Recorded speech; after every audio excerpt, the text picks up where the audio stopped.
Hi all, hope everyone's well. This is a Parker brand chainsaw review. This is the 45cc 16-inch bar. You get a small toolkit with this for changing the chain and tensioning and adjusting oil flow, and you also get a spare chain, which is quite a good deal.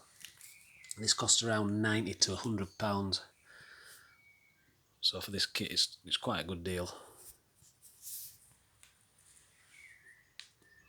A little primer there, your choke there, throttle, an ignition switch.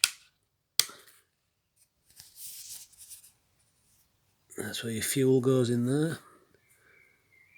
It does state 25:1 ratio, which I've found to be very rich. I would advise going for a 40:1 mix, your two-stroke.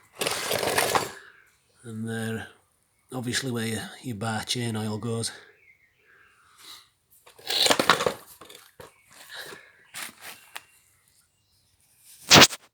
And that's your adjustment screw there for your bar oil. And I always run chainsaw at maximum. But yeah, it displays a good amount of oil in the chain, no issues whatsoever starting, first time, every time. But yeah, it's only had a 2 or 3 hours use so far, but for the price I would highly recommend purchasing this chainsaw. It's a Chinese brand, but for the money you cannot go wrong.